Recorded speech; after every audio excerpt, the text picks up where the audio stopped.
సారె పెడితే పుట్టింటి వాళ్ళు సారె పెడితే ఏ విధంగా చీర కట్టుకుంటుందో ఆడబిడ్డ సంతోషంగా ఈ రోజు మా ఆడబిడ్డలు అందరూ కూడా చీరలు కట్టుకొని ఈ వీడియో కాన్ఫరెన్స్ లో పాల్గొంటే నిజంగా పోయిన సంవత్సరం మేము అందించిన చీరలు ఈ రోజు మాకు సంతోషాన్ని అందించినాయి.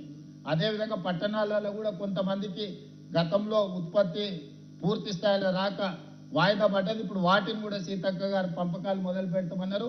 తొందరలోనే మున్సిపాలిటీలలో పట్టణాలలో కూడా మిగతా ఆడబిడ్డలకు 1 కోటి మందికి 1 కోటి చీరలు మనం పంచినాం.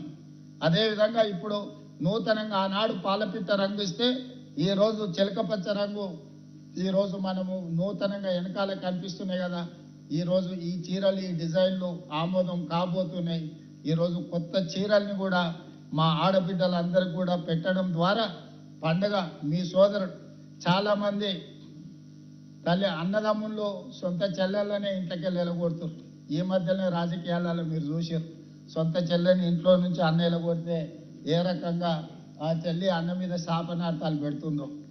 సొంత చెల్లి కూడా భారం అయింది అనుకొని ఇంట్లో నుంచి పంపించే ఆస్తిలో వాటా అడుగుతారని పంపించే సందర్భంలో 1 కోటి మంది ఆడబిడ్డల్ని ఈ మంత్రివర్గం సొంత సోదరి మనులాగా భావించి ఈ రోజు మీకు చీర పెట్టే కార్యక్రమాన్ని మిమ్మల్ని ఆర్థికంగా నిలబెట్టే ఒక ప్రణాళికను మిమ్మల్ని కోటీశ్వరులను చేయాలనే లక్ష్యంతోనే ఈ ప్రభుత్వం పనిచేస్తుంది. ఈ ఆడబిడ్డల ఆశీర్వాదం ఉన్నంత కాలం ఈ ప్రభుత్వం అద్భుతంగా పనిచేస్తుంది. ఈ ప్రభుత్వం తిరిగి అధికారంలోకి తీసుకొచ్చే శక్తి ఈ మహిళా శక్తి చేతుల్లోనే ఉంది. అందుకే 1 కోటి మంది బిడ్డలని 2034 లోపల కోటీశ్వరులను చేసే బాధ్యత మా మంత్రివర్గం తీసుకుంటుంది.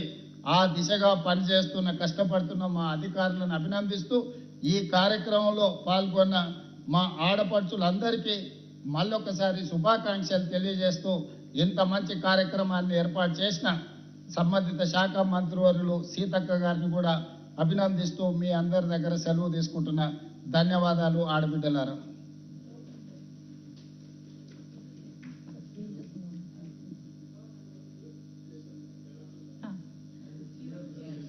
సార్ చీర ఇనాగ్రేషన్ చేస్తే ఓకే.